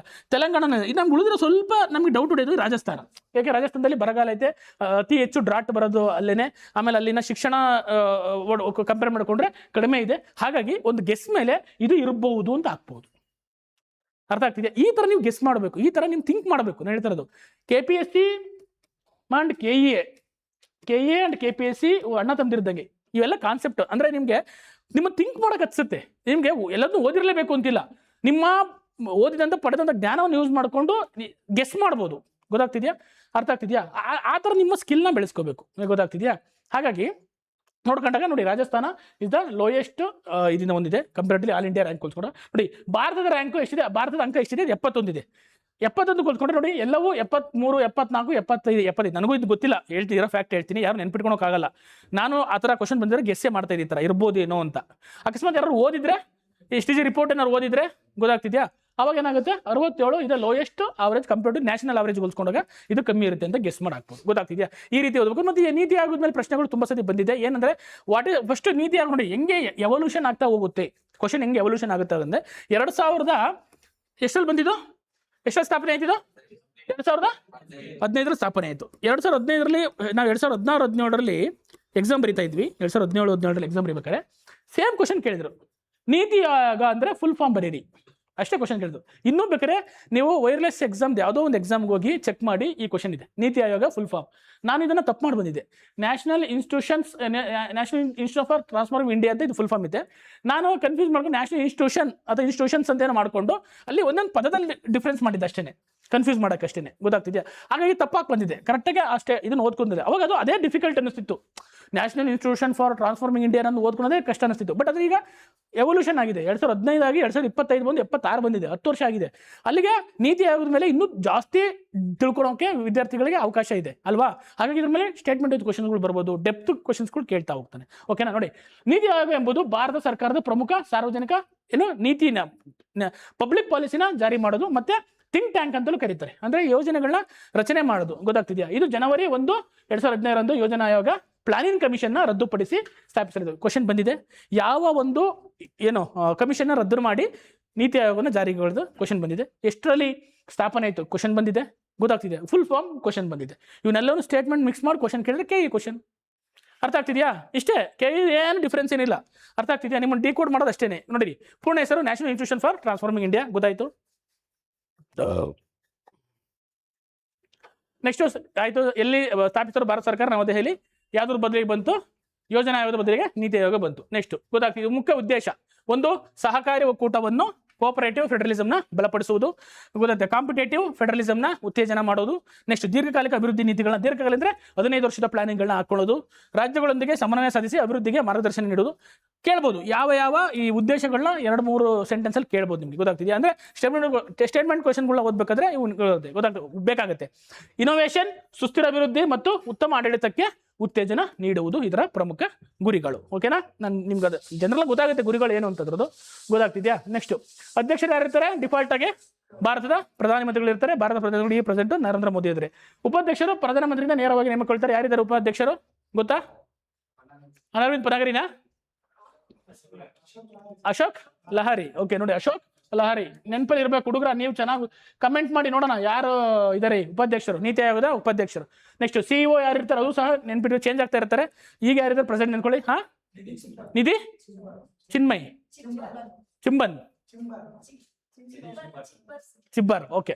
ನೆಕ್ಸ್ಟ್ ಪೂರ್ಣಕಾಲಿಕ ಸದಸ್ಯರು ಇರ್ತಾರೆ, ಅರೆಕಾಲಿಕ ಸದಸ್ಯರು ಇರ್ತಾರೆ, ಪದನಿಮಿತ ಸದಸ್ಯರು ಇರ್ತಾರೆ, ವಿಶೇಷ ಇರ್ತಾರೆ. ಗೊತ್ತಾಗ್ತಿದೆ ಯಾರು ಇರ್ತಾರೆ ಅಂತ ನೀವು ತಿಳ್ಕೊಳ್ಳಿ. ಎಕ್ಸಾಮ್ ಅಲ್ಲಿ ಸ್ಟೇಟ್ಮೆಂಟ್ ಕ್ವಶನ್ ಬರ್ಬೋದು, ಗೊತ್ತಾಗ್ತಿದೆ. ನೆಕ್ಸ್ಟ್ ಕಾರ್ಯಗಳು, ರಾಷ್ಟ್ರೀಯ ಅಭಿವೃದ್ಧಿ ಕಾರ್ಯಕ್ರಮಗಳನ್ನು ರೂಪಿಸುವುದು, ಕೇಂದ್ರ ಮತ್ತು ರಾಜ್ಯಗಳ ನಡುವೆ ನೀತಿ ಸಮನ್ವಯ ಮಾಡೋದು, ಸಸ್ಟೈನಬಲ್ ಡೆವಲಪ್ಮೆಂಟ್ ಗೋಲ್ನ ಅನುಷ್ಠಾನಕ್ಕೆ ತರುವುದು. ನಾನು ಹೇಳಿದೆ ನಿನ್ನೆ SDG ಬಗ್ಗೆ ಪಾಠ ಮಾಡ್ತಾ ಇದ್ದೆ. ಆ SDG ಬಗ್ಗೆ ಹೇಳ್ತಾ ಇದ್ದೆ, ಪಾಠ ಮಾಡಿರಲಿಲ್ಲ. SDGನ ಇಂಪ್ಲಿಮೆಂಟ್ ಮಾಡೋ, ಭಾರತದಲ್ಲಿ ಇಂಪ್ಲಿಮೆಂಟ್ ಮಾಡೋ ಯಾವುದೋ ಒಂದು ಸಂಸ್ಥೆ ಯಾವುದು? ನೀತಿ ಆಯೋಗ. ಪ್ರಶ್ನೆ ಬರ್ಬೋದು, ಗೊತ್ತಾಗ್ತಿದೆಯಾ? ನೆಕ್ಸ್ಟ್ ಆಸ್ಪಿರೇಷನಲ್ ಡಿಸ್ಟ್ರಿಕ್ಟ್ ಪ್ರೋಗ್ರಾಮ್ ಸೇರಿದಂತೆ ಅಭಿವೃದ್ಧಿ ಕಾರ್ಯಗಳನ್ನು ಮೇಲ್ವಿಚಾರಣೆ ಮಾಡ್ಬೋದು, ಗೊತ್ತಾಗ್ತಿದೆಯಾ? ನೆಕ್ಸ್ಟ್ ಯಾವ್ಯಾವ ರಿಪೋರ್ಟ್ನ ಪ್ರೊಡ್ಯೂಸ್ ಮಾಡುತ್ತೆ, ಅದರ ಪರ್ಪಸ್ ಏನು, ವೆರಿ ಇಂಪಾರ್ಟೆಂಟ್. ಇದ್ರ ಮೇಲೆ ಪ್ರಶ್ನೆಗಳು ಬರುತ್ತೆ, ಹೊಂದಿಸಿ ಬರೀರ್ತಾರೆ ಕೇಳ್ಬೋದು, ಅಥವಾ ಸ್ಟೇಟ್ಮೆಂಟ್ ವೈಸಲ್ಲಿ ಕೇಳ್ಬೋದು, very important. SDG India index, ಗೊತ್ತಾಗ್ತದೆ? ರ್ಯಾಂಕ್ ಏನೋ ಹೇಳಿದ್ನಲ್ಲ, ಈಗ ಒಂದು ಕ್ವಶನ್ ಬಂದಿತ್ತು ಗೊತ್ತಾ? ಯಾವ ಸ್ಟೇಟು ಕಡಿಮೆ ಒಂದಿದೆ ಆಲ್ ಇಂಡಿಯಾ ರ್ಯಾಂಕಿಗೆ ಹೋಲ್ಸ್ಕೊಂಡ್ರೆ ಅಂತ ಕೇಳಿದ್ರೆ ಹೋದೆ. Rank state based on the sustainable development goal. ಯಾವ ಅಚೀವ್ ಮಾಡಿದ್ದಾವೆ ಅದ್ರ ಮೇಲೆ ರ್ಯಾಂಕ್ನ ಕೊಡ್ತಾ ಹೋಗುತ್ತೆ, ಗೊತ್ತಾಗ್ತಿದೆಯಾ? ನನಗೆ ಕಮೆಂಟ್ ಮಾಡಿ ಅಥವಾ ತಿಳ್ಕೊಳ್ಳಿ, ಯಾವ ರಾಜ್ಯ ಪ್ರಥಮದಲ್ಲಿದೆ SDG ಗುರಿಗಳಲ್ಲಿ, ಗೊತ್ತಾಗ್ತಿದೆ? SDG ರ್ಯಾಂಕಲ್ಲಿ ನೀತಿ ಆಯೋಗ ಪ್ರೊಡ್ಯೂಸ್ ಮಾಡಿದಂಥ ರಿಪೋರ್ಟಲ್ಲಿ SDG ಇಂಡೆಕ್ಸಲ್ಲಿ ಯಾವ್ದು ರಾಜ್ಯ ಪ್ರಥಮ ಸ್ಥಾನದಲ್ಲಿದೆ, ಗೊತ್ತಾಗ್ತದೆ? ಕಮೆಂಟ್ ಮಾಡ್ಬೇಕು, ನನಗೆ ಹೇಳ್ಬೇಕು ಈಗ ಹೋಗ್ಬೇಕಾರೆ. ಓಕೆನಾ? ನೆಕ್ಸ್ಟ್ ಇಂಡಿಯಾ ಇನೋವೇಷನ್ ಇಂಡೆಕ್ಸ್, ಗೊತ್ತಾಗ್ತಿದೆಯಾ? Measure innovation performance of states and union territories, ಗೊತ್ತಾಗ್ತಿದೆಯಾ? ನೆನ್ಪಿಟ್ಬಿಡಿ, ಇಂಡಿಯಾ ಇನೋವೇಷನ್, ನಾವೀನ್ಯತೆ, ಗೊತ್ತಾಗ್ತಿದೆ? ನಾವೀನ್ಯತೆ ಸೂಚ್ಯಂಕ, ಗೊತ್ತಾಗ್ತಿದೆಯಾ? ನೆಕ್ಸ್ಟ್ ನೋಡಿ, ಕೇಳ್ಬೋದು, ಈ ಕೆಳಗಿನ ಯಾವ ಇಂಡೆಕ್ಸ್ಗಳನ್ನು ನೀತಿ ಆಯೋಗ ಬಿಡುಗಡೆ ಮಾಡುತ್ತದೆ ಅಂತ ಕೇಳ್ಬೋದು, ಗೊತ್ತಾಗ್ತಿದೆ? ನಿಮ್ಗೆ ಗೊತ್ತಿರಬೇಕು. Innovation index, India innovation index. National multi dimensional poverty index, ಗೊತ್ತಾಗ್ತಿದೆಯಾ? Measure the multi dimensional poverty across India, ಭಾರತದಲ್ಲಿರುವ ಒಂದು ಬಡತನವನ್ನ, ಗೊತ್ತಾಗ್ತಿದೆ, ಮೆಜರ್ ಮಾಡೋದು. ನೆಕ್ಸ್ಟ್ ಎಕ್ಸ್ಪೋರ್ಟ್ ಪ್ರಿಪೇರ್ನೆಸ್ ಇಂಡೆಕ್ಸ್, ಗೊತ್ತಾಗ್ತದೆ? EPI ಅಂತ ಕರೀತಾರೆ. ಅಸೆಸ್ ದ ಸ್ಟೇಟ್ಸ್ ಪ್ರಿಪೇರ್ನೆಸ್, ಗೊತ್ತಾಗ್ತದೆ? Readiness of the promote export, ಅಂದ್ರೆ ರಾಜ್ಯಗಳು ಬೇರೆ ದೇಶಕ್ಕೆ ಎಕ್ಸ್ಪೋರ್ಟ್ ಮಾಡ್ತಾವಲ್ಲ, ಅದು ಅದ್ರ ಬಗ್ಗೆ ಇಂಡೆಕ್ಸ್ ನ ಕೊಡುತ್ತೆ. Next school education quality index, evaluate the quality of school education across states, ರಾಜ್ಯಗಳಲ್ಲಿ ಎಜುಕೇಶನ್ ಸಿಸ್ಟಮ್ ಯಾವ ರೀತಿ ಇದೆ ಅನ್ನೋದ್ರ ಬಗ್ಗೆ ಮಾಡುತ್ತೆ, ವೆರಿ ಇಂಪಾರ್ಟೆಂಟ್, ನೋಡ್ಕೊಳ್ಳಿ. ಸ್ಟೇಟ್ ಹೆಲ್ತ್ ಇಂಡೆಕ್ಸ್ ಮಾಡುತ್ತೆ, ಇದು measure the health sector performance of the states ಆಗುತ್ತೆ. Next composite water management index, ಗೊತ್ತಾಗ್ತಿದೆಯಾ? Next north eastern region district index, national electric mobility mission plan reports, ಮತ್ತೆ ಫಿಸಿಕಲ್ ಹೆಲ್ತ್ ಇಂಡೆಕ್ಸ್, ಗೊತ್ತಾಗ್ತಿದೆಯಾ? ಇಷ್ಟೂನು ಸಹ ಏನಾಗುತ್ತೆ, ಬಿಡುಗಡೆ ಮಾಡುತ್ತೆ. ಇದರಲ್ಲಿ ನೆನ್ಪಿಟ್ಕೊಳ್ಳೇಬೇಕು, ನೀವೇನು ಮಾಡೋಕ್ಕಲ್ಲ. ಹೊಂದಿಸಿ ಬರೀದರ ಕೇಳ್ಬೋದು, ಅಥವಾ ಈ ಕೆಳಗಿನ ಯಾವ ಒಂದು ಇಂಡೆಕ್ಸ್ಗಳನ್ನ ನೀತಿ ಆಯೋಗ ಬಿಡುಗಡೆ ಮಾಡುತ್ತೆ ಅಂತಲೂ ಕೇಳ್ಬೋದು. Next investment friendliness index, rank state based on the investment climate and easy attracting investment, ಯಾವ ರಾಜ್ಯ ಈಸಿಯಾಗಿ ಇನ್ವೆಸ್ಟ್ಮೆಂಟ್ ಅಟ್ರಾಕ್ಟ್ ಮಾಡುತ್ತೆ, ಗೊತ್ತಾಗ್ತಿದೆಯಾ? ಆ ಫ್ರೆಂಡ್ಲಿ ನೇಚರ್ನ ಅದ್ರ ಮೇಲೆ ಈ ಒಂದು ರ್ಯಾಂಕ್ನ ಕೊಡ್ತಾ ಹೋಗುತ್ತೆ, ಗೊತ್ತಾಗ್ತಿದೆಯಾ? ಇದು one of the most important NITI Aayog ಬಗ್ಗೆ ತಿಳ್ಕೊಳ್ಳಿ. ಮತ್ತೆ ಯಾವ ಒಂದು ರಿಪೋರ್ಟ್ಗಳ ಬಿಡುಗಡೆ ಮಾಡುತ್ತೆ. ಓಕೆನಾ. ನೆಕ್ಸ್ಟ್ ನೋಡಿ, ಇದೊಂದು ಪ್ರಶ್ನೆ ಇಂಪಾರ್ಟೆಂಟ್ ಇದು. ಅನ್ನಚಕ್ರ ಅಥವಾ PDS ಪೂರೈಕೆ ಸರಪಳಿ ಸಪ್ಲೈ ಚೈನ್ ಆಪ್ಟಿಮೈಸೇಷನ್ ಎಂಬುದು ದೇಶಾದ್ಯಂತ ಗೊತ್ತಾಗ್ತಿದೆಯಾ ಸರಕು ಮತ್ತು ಸಾಗಣೆ ಜಾಲದ ದಕ್ಷತೆ ಹೆಚ್ಚಿಸಲು ಭಾರತ ಸರ್ಕಾರವು ಪ್ರಾರಂಭಿಸಿದ ಒಂದು ಉಪಕ್ರಮವಾಗಿದೆ. ಈ ವ್ಯವಸ್ಥೆಯನ್ನು ಅಭಿವೃದ್ಧಿಪಡಿಸಲು ಯುನೈಟೆಡ್ ನೇಷನ್ ವರ್ಲ್ಡ್ ಫುಡ್ ಪ್ರೋಗ್ರಾಮ್ನೊಂದಿಗೆ ಭಾರತ ಕೆಳಗಿನ ಯಾವ ಸಂಸ್ಥೆ ಸಹಕರಿಸಿದೆ ಅಂತ ಪ್ರಶ್ನೆ ಕೇಳಿದ್ದಾರೆ. ಗೊತ್ತಾಗ್ತಿದೆಯಾ? ಹಾಗಾಗಿ ಆಪ್ಷನ್ಸ್ ನೋಡೋಣ. 4 ಆಪ್ಷನ್ಸ್ ಇದೆ. ಅದರಲ್ಲಿ D is the right answer ಅನ್ಸುತ್ತೆ. Delhi. Okay, correct. Indian Institute of Technology the right answer ಆಗುತ್ತೆ. ಗೊತ್ತಾಗ್ತಿದೆಯಾ? ಅನ್ನಚಕ್ರ ಏನು ಪ್ರೋಗ್ರಾಮ್ ಅಂತ ಕೇಳಬಹುದು ಪ್ರಶ್ನೆಗಳಲ್ಲಿ. Annachakra developed through a partnership between the department food and public distribution United Nation Food Program. ಗೊತ್ತಾಗ್ತಿದೆ ನೋಡಿ. ಈ ಯುನೈಟೆಡ್ ಫುಡ್ ಪ್ರೋಗ್ರಾಮ್ ಬಗ್ಗೆ ಸ್ವಲ್ಪ ತಿಳ್ಕೊಳ್ಳಿ. WFP ಅಂತ ಕರೀತಾರೆ, ಯುನೈಟೆಡ್ ವರ್ಲ್ಡ್ ಫುಡ್ ಪ್ರೋಗ್ರಾಮ್ ಅಂತ ಕರೀತಾರೆ. ಅದು IIT ದಿಲ್ಲಿ ಜೊತೆ ಸೇರಿಕೊಂಡು ಈ ಒಂದು ಇನೋವೇಷನ್ ಒಂದು ಪ್ರೋಗ್ರಾಮ್ನ ಮಾಡ್ತಾ ಇದೆ. ಓಕೆನಾ. ಇದು ನಿಮಗೆ ಗೊತ್ತಿರಬೇಕಾದಂಥ ಕರೆಂಟ್ ಅಫೇರ್ಸ್ ಇಂಪಾರ್ಟೆಂಟ್ ಟಾಪಿಕ್. ಓಕೆನಾ. ನೆಕ್ಸ್ಟು ನಾನು ಹೇಳಿದೆ ಸುಸ್ಥಿರ ಅಭಿವೃದ್ಧಿ ಗುರಿಗಳ ಬಗ್ಗೆ ಹೇಳಿದೆ. ಮೊನ್ನೆ ನಡೆದಂಥ CAPF ಅಲ್ಲಿ ಡೈರೆಕ್ಟಾಗಿ ಕೇಳಿದರೆ ಪ್ರಶ್ನೆನ. ಗೊತ್ತಾಗ್ತಿದೆಯಾ? ನೋಡಿ, ಅಲ್ಲೇನಾಗ್ತದೆ, ನೇರವಾಗಿ ಪ್ರಶ್ನೆ ಕೇಳ್ತಾ ಇದ್ರು. ಈ ಒಂದಿಸಿ ಬರೀಲಿ ಕೇಳ್ಬೋದು, ಅಥವಾ ಯಾವ್ದಾದ್ರು ಒಂದು ಇಂಡೆಕ್ಸ್ ಕೊಟ್ಬಿಟ್ಟು ಆ ಇಂಡೆಕ್ಸು ಯಾವುದು ಅಂತ ಕೇಳ್ಬೋದು. ಅದರಲ್ಲಿ ಸುಸ್ಥಿರ ಅಭಿವೃದ್ಧಿ ಗುರಿಗಳು 2017 ಬಂತು. 17 ಸುಸ್ಥಿರ ಅಭಿವೃದ್ಧಿ ಗುರಿಗಳನ್ನ ಹೊಂದಿದೆ. ಗೊತ್ತಾಗ್ತಿದೆ. ಅದರಲ್ಲಿ ಫಸ್ಟ್ನೇದು ನೀವು ಹೇಳ್ದಂಗೆ ಬಡತನ ನಿರ್ಮೂಲನೆ, ನೋ ಪಾವರ್ಟಿ. ವಿಶ್ವಾದ್ಯಂತ ಎಲ್ಲ ರೀತಿಯ ಬಡತನವನ್ನು ಸಂಪೂರ್ಣ ಕೊನೆಗೊಳಿಸುವುದು. ಶೂನ್ಯ ಹಸಿವು, 0 ಹಂಗರ್. ಗೊತ್ತಾಗ್ತಿದೆ. ಯಾರೂ ಸಹ ಪೋಷಕಾಂಶಗಳಿಂದ ಅಥವಾ ಆಹಾರದಿಂದ ಕಡಿಮೆ ಹೊಂದಬಾರದು ಅನ್ನೋದು ಗೊತ್ತಾಗ್ತಿದೆ. ಅದೇ ರೀತಿ ನೋಡ್ಬೋದು, ಉತ್ತಮ ಆರೋಗ್ಯ ಮತ್ತು ಯೋಗಕ್ಷೇಮ, good health and well being, ಗುಣಮಟ್ಟದ ಶಿಕ್ಷಣ, ಪ್ರತಿಯೊಬ್ಬರಿಗೂ ಸಮಾನ ಶಿಕ್ಷಣ, ಲಿಂಗ ಸಮಾನತೆ, 5ನೇದು ಜೆಂಡರ್ ಈಕ್ವಾಲಿಟಿ, ಸ್ವಚ್ಛ ನೀರು ಮತ್ತು ನೈರ್ಮಲ್ಯತೆ. ನೀವನ್ನ ಬಯಟ್ ಮಾಡಬೇಕಾಗತ್ತೆ, ಏನು ಮಾಡೋಕ್ಕಾಗಲ್ಲ. ಯಾಕೆಂದರೆ ಗುರಿಗಳು, ಆ ಗುರಿಗಳಿಗೆ ಅದೇ ನಂಬರ್ನ ಗೊತ್ತಿರಬೇಕಾಗತ್ತೆ. 7ನೇದು ಕೈಗೆಟುಕುವ ಮತ್ತು ಸ್ವಚ್ಛ ಇಂಧನ. ನೆಕ್ಸ್ಟ್ ಯೋಗ್ಯ ಕೆಲಸ ಮತ್ತು ಆರ್ಥಿಕ ಬೆಳವಣಿಗೆ. 9ನೇದು ಉದ್ಯಮ ಮತ್ತು ನಾವೀನ್ಯತೆ, ಮೂಲಸೌಕರ್ಯ. ಗೊತ್ತಾಗ್ತಿದೆಯಾ? ನೆಕ್ಸ್ಟ್ 10ನೇದು ಅಸಮಾನತೆ ತಗ್ಗಿಸುವುದು. ಗೊತ್ತಾಗ್ತಿದೆಯಾ? ನೆಕ್ಸ್ಟ್ ಸುಸ್ಥಿರ ನಗರಗಳು. 12ನೇದು ಜವಾಬ್ದಾರಿಯ ಬಳಕೆ. ನೋಡಿ, ಇವು ಇಂಪಾರ್ಟೆಂಟ್. ಹವಾಮಾನ ಕ್ರಿಯೆ ಅಥವಾ ಕ್ಲೈಮೇಟ್ ಆಕ್ಷನ್, ಜಲಚರಗಳ ಜೀವನ, ಭೂಮಿಯ ಮೇಲಿನ ಜೀವನ. ಗೊತ್ತಾಗ್ತಿದೆಯಾ? ಇವು ಸಹ ಏನಾಗುತ್ತೆ, ಇಂಪಾರ್ಟೆಂಟ್. ಗೊತ್ತಾಗ್ತಿದೆಯಾ? 16, 17 ಗುರಿಗಳು ನೋಡ್ಕೋಬೇಕು ಅಷ್ಟೇ. ನೆಕ್ಸ್ಟ್ ವೆರಿ ಇಂಪಾರ್ಟೆಂಟ್ ಇನ್ನೊಂದ್ರಲ್ಲಿ ಬರೋದಂದ್ರೆ, ಈ ಒಂದು ಅಭಿವೃದ್ಧಿ ಗುರಿಗಳನ್ನ ಭಾರತದಲ್ಲಿ ಮತ್ತು ಕರ್ನಾಟಕದಲ್ಲಿ ಇಂಪ್ಲಿಮೆಂಟ್ ಮಾಡೋದು ಯಾವುದಾದ್ರೆ ನೀತಿ ಆಯೋಗ. ಗೊತ್ತಾಗ್ತಿದೆಯಾ? ಇದು ನೋಡಿ, SDG ಗುರಿಗಳ ಅನುಷ್ಠಾನ, ಉಸ್ತುವಾರಿ ಮತ್ತು ಸಮನ್ವಯದ ಮುಖ್ಯ ನೋಡಲಾಗಿದೆ. ಪ್ರತಿ ವರ್ಷ ರಾಜ್ಯಗಳ ಸಾಧನೆ SDG ಇಂಡೆಕ್ಸ್ ನಾನು ಹೇಳಿದೆ, ಈಗಿನ ಹೇಳಿದೆ ಅಲ್ವಾ, SDG ಇಂಡೆಕ್ಸ್ನ ಬಿಡುಗಡೆ ಮಾಡುತ್ತೆ. ನೆಕ್ಸ್ಟ್ ಸಂಖ್ಯಾಶಾಸ್ತ್ರ ಮತ್ತು ಕಾರ್ಯಕ್ರಮ ಅನುಷ್ಠಾನ ಸಚಿವಾಲಯ. ಇದು ರಾಷ್ಟ್ರೀಯ ಸೂಚ್ಯಂಕ ಚೌಕಟ್ಟನ್ನು ಸಿದ್ಧಪಡಿಸಿ ಗುರಿಗಳ ಸಾಧನೆಯನ್ನು ದತ್ತಾಂಶವನ್ನು ನಿರ್ವಹಿಸಿ. ಇದು ದತ್ತಾಂಶವನ್ನು ನಿರ್ವಹಣೆ ಮಾಡುತ್ತೆ. ಗೊತ್ತಾಗ್ತಿದೆಯಾ? ನೆಕ್ಸ್ಟ್ ಇದ್ರ ವ್ಯಾಪ್ತಿಗೆ ಬರೋ ಯೋಜನೆಗಳು ಜಲ್ ಜೀವನ್ ಮಿಷನ್ ಆಗಿರ್ಬೋದು, ಆಯುಷ್ಮಾನ್ ಭಾರತ ಆಗಿರ್ಬೋದು, ಸ್ವಚ್ಛ ಭಾರತ, ಮನ್ರೇಗಾ, ಇವೆಲ್ಲವೂ ಸಹ ಅನುಷ್ಠಾನಗೊಳಿಸಲು ಈ ಕೇಂದ್ರ ವಿವಿಧ ಸಚಿವಾಲಯಗಳು ಭಾಗವನ್ನು ವಹಿಸ್ತವೆ. ಓಕೆನಾ. ನೆಕ್ಸ್ಟ್ ಕರ್ನಾಟಕದಲ್ಲಿ ಯಾವ ಒಂದು ಸಂಸ್ಥೆ ಈ ನೀತಿ ಆಯೋಗವನ್ನು ಯಾವ ಒಂದು ಸಂಸ್ಥೆ SDGಯನ್ನು ಇಂಪ್ಲಿಮೆಂಟ್ ಮಾಡುತ್ತೆ ಅಂದರೆ ಯೋಜನೆ ಮತ್ತು ಕಾರ್ಯಕ್ರಮ ಸಂಯೋಜನೆ ಸಾಂಖ್ಯಿಕ ಇಲಾಖೆ. ಗೊತ್ತಾಗ್ತಿದೆ. ಇದು ಮಾಡುತ್ತೆ. ಕರ್ನಾಟಕದಲ್ಲಿ SDG ಯೋಜನೆಗಳನ್ನು ರೂಪಿಸಲು ಮತ್ತು ಅನುಷ್ಠಾನಗೊಳಿಸಲು ಮುಖ್ಯ ನೋಡಲಾಗಿದೆ. ಗೊತ್ತಾಗ್ತಿದೆಯಾ? ಇಷ್ಟು ನೀವು ತಿಳ್ಕೊಬೇಕಾಗತ್ತೆ. ಮತ್ತೆ 17 ಗುರಿಗಳನ್ನ ಹೊಂದಿರೋದು ನಿಮ್ಗೆ ಗೊತ್ತಿದೆ. ಆಯ್ತಾ? ಇಲ್ಲಿ ಬಂದಿದೆ ನೋಡಿ, 16ನೇದು ಇಲ್ಲಿ ಬಂದಿದೆ, ಮತ್ತು 17ನೇದು ಅಲ್ಲಿ ಬಂದಿದೆ. ಮೋಸ್ಟ್ಲಿ ಟೈಪಿಂಗ್ ಮಾಡ್ಬೇಕಾದ್ರೆ ಎಕ್ಸ್ಚೇಂಜ್ ಆಗಿದೆ. 17ನೇ ಗುರಿ. ಗೊತ್ತಾಗ್ತದೆ. 17 ಗುರಿಗಳನ್ನ ನೀವು ಬಯಟ್ನ ಮಾಡಬೇಕಾಗುತ್ತೆ. Okay, very important. 17 ಗುರಿಗಳು ಒಂದು ಪ್ರಶ್ನೆ ಎಕ್ಸ್ಪೆಕ್ಟ್ ಮಾಡ್ಬೋದು ಖಂಡಿತವಾಗಿ. ಓಕೆನಾ. ಇನ್ನು ಪ್ರಮುಖ ಬಂದರುಗಳ ಬಗ್ಗೆ ನಾವು ಹೇಳಿದೆ ಆಲ್ರೆಡಿ ಈಗಾಗಲೇ. ಗೊತ್ತಾಗ್ತಿದೆಯಾ? ಪ್ರಶ್ನೆ ಬಂದಿದೆ UPSCನಲ್ಲಿ. ತುಂಬ ಸತಿ ಪ್ರಶ್ನೆಗಳು ಬಂದಿದೆ, ಕೇಳಿದ್ದಾರೆ. ಗೊತ್ತಾಗ್ತಿದೆಯಾ? ಅದರಲ್ಲಿ ಈ ಒಂದು 13 ಬಂದರುಗಳಿದೆ ಈಗ, ಮಧುವನ್ನು ಸೇರಿ. ಗೊತ್ತಾಗ್ತಿದೆಯಾ? ಬಂದರುಗಳ ಬಗ್ಗೆ ಮಾಹಿತಿನ ನಾನು ನಿಮ್ಗೆ ಆಲ್ರೆಡಿ ಪುಸ್ತಕದಲ್ಲಿ ಕೊಟ್ಟಿದ್ದೀನಿ, ನೀವು ಓದ್ಕೋಬೋದು. ಮೇಜರ್ ಪೋರ್ಟ್ಗಳನ್ನ ನೋಡ್ಕೊಳ್ಳಿ. 12 ಇದೆ ಈಗ, ಒಂದು ಸೇರಿ ಏನಾಗಿದೆ 13 ಆಗಿದೆ. ವಧುವನ್ ಅಂತ ಮಹಾರಾಷ್ಟ್ರದ ವಧುವನ್ನಲ್ಲಿದೆ. ಓಕೆ. ನೆಕ್ಸ್ಟ್ ಅದರಲ್ಲಿ ಬರೋದು ದೀನದಯಾಳ್ ಬಂದರು. ಇಲ್ಲಿ ಬರುತ್ತೆ, ಗುಜರಾತಲ್ಲಿ ಬರುತ್ತೆ, ಮುಂಬೈ. ಇವೆಲ್ಲ ಓದಿರ್ತೀರಾ, ಜಿಯೋಗ್ರಫಿಲಿ ಓದಿರ್ತೀರಾ. ನೋಡ್ಕೊಳ್ಳಿ ಒಂದ್ಸತಿ ಯಾವ್ಯಾವ ಬಂದರು. ಗೊತ್ತಾಗ್ತಿದೆ ಏನೇನು ಕೆಲಸಗಳನ್ನ ಮಾಡ್ತಾ ಹೋಗುತ್ತೆ ಅನ್ನೋದ್ರ ಬಗ್ಗೆ ನೋಡಿಕೊಂಡ್ರೆ ನಿಮಗೆ ಒಂದು ಕ್ವಶನ್ ಬರುತ್ತೆ. ಬಂದರುಗಳ ಮೇಲೆ ಒಂದು ಪ್ರಶ್ನೆನ ಎಕ್ಸ್ಪ್ಲೇನ್ ಮಾಡೋದು. ನೋಡಿ, ಬಂದರು ಮತ್ತೆ ಮಣ್ಣುಗಳು ಗೊತ್ತಾಗ್ತಿದೆ. ನೀವು ಕ್ವಶನ್ ಪೇಪರ್ ಅನಾಲಿಸಿಸ್ ಮಾಡಿದ್ರೆ ಗೊತ್ತಾಗುತ್ತೆ. ಇವೆಲ್ಲ ರಿಪೀಟೆಡ್ ಟಾಪಿಕ್ಸ್ಗಳು. ಗೊತ್ತಾಗ್ತಿದೆಯಾ? ಭಾರತದ ಮಣ್ಣುಗಳು, ಬಂದರುಗಳ ಮೇಲೆ ಪ್ರಶ್ನೆಗಳು ಖಂಡಿತ ರಿಪೀಟ್ ಆಗಿದೆ. ಗೊತ್ತಾಗ್ತಿದೆಯಾ? ಇವೆಲ್ಲ ಪರದೀಪ್ ಬಂದರು ಒಡಿಶಾದಲ್ಲಿ ಬರುತ್ತೆ, ವಿಶಾಖಪಟ್ಟಣ ಆಂಧ್ರ ಪ್ರದೇಶ, ಕಾಮರಾಜ ತಮಿಳುನಾಡು, ಚೆನ್ನೈ ತಮಿಳುನಾಡು, ಚಿದಂಬರಂ. ಇವೆಲ್ಲ ನೋಡಿರ್ತೀರ, ಯೂಶುವಲಿ ಗೊತ್ತಿರುತ್ತೆ. ಇವನ್ನ ಎಕ್ಸ್ಪ್ಲೇನ್ ಮಾಡೋದಕ್ಕಿಂತ ನೀವು ಎಕ್ಸ್ಪ್ಲೇನ್ ಮಾಡಿದ್ರೆ ಗೊತ್ತಾಗುತ್ತೆ. ಬಟ್ ಆದರೆ ಎಕ್ಸಾಮ್ ನೀವು ಇಂಪಾರ್ಟೆಂಟ್ ಫಾಸ್ಟಾಗಿ ಹೋಗ್ತಾ ಇದ್ದೀರಿ ಅಷ್ಟೇ. ಓಕೆನಾ. ಖಾಸಗಿ ಬಂದರುಗಳಿದೆ, ಬೇಜನ್ ಖಾಸಗಿ ಬಂದರುಗಳಿದೆ. ಅದರಲ್ಲಿ ಯಾವ್ಯಾವ ಅಂತ ನೀವು ಒಂದು ಇಂಪಾರ್ಟೆಂಟು ಗೊತ್ತಾಗ್ತದೆ, ತಿಳ್ಕೊಬೇಕು ಅಷ್ಟೇ. ನೆಕ್ಸ್ಟು ಕರ್ನಾಟಕದ ಕೆಲವು ಬಂದರುಗಳು ಗೊತ್ತಾಗ್ತಿದೆಯಾ. ಅದರಲ್ಲಿ ಮೇಜರ್ ಬಂದರು ಅಂದರೆ ನವಮಂಗಳೂರು ಬಂದರು ಅಂತ ಕರೀತಾರೆ, ಗೊತ್ತಾಗ್ತಿದೆಯಾ. ಇದು ಭಾರತದ 7ನೇ ಅತಿ ದೊಡ್ಡ ಬಂದರಾಗಿದೆ. ಅದರ ಜೊತೆಗೆ ಸಣ್ಣ ಕಿರು ಬಂದರುಗಳಿದೆ. ದೊಡ್ಡ ಬಂದರುಗಳನ್ನು ಕೇಂದ್ರ ಸರ್ಕಾರ ಮೇಂಟೈನ್ ಮಾಡಿದ್ರೆ, ಈ ಸಣ್ಣ ಬಂದರುಗಳನ್ನು ಕರ್ನಾಟಕ ಜಲ ಸಾರಿಗೆ ಮಂಡಳಿ ಬದಲು ಮಾಡಿದ್ರೆ 13 ಕಿರು ಬಂದರುಗಳನ್ನ ನಾವು ನೋಡ್ಬೋದು, ಗೊತ್ತಾಗ್ತಿದೆ. ಅದರಲ್ಲಿ ಎಸ್ಪೆಷಲಿ ಕಾರವಾರ, ಉತ್ತರ ಕನ್ನಡ ಜಿಲ್ಲೆಯಲ್ಲಿ ಬರುವ ಕೆಲವು ಬಂದರುಗಳು: ಕಾರವಾರ ಬಂದರು, ಬೆಲಕೇರಿ ಬಂದರು, ತದಡಿ, ಹೊನ್ನಾವರ, ಭಟ್ಕಳ ಮತ್ತು ಕೇಣಿ, ಪಾವಿನಕುರ್ವೆ, ಮಂಕಿ, ಗೊತ್ತಾಗ್ತಿದೆ. ಇಷ್ಟು ಸಹ ಉತ್ತರ ಕನ್ನಡದಲ್ಲಿ ಬರುವ ಕೆಲವು ನೋಡಿ.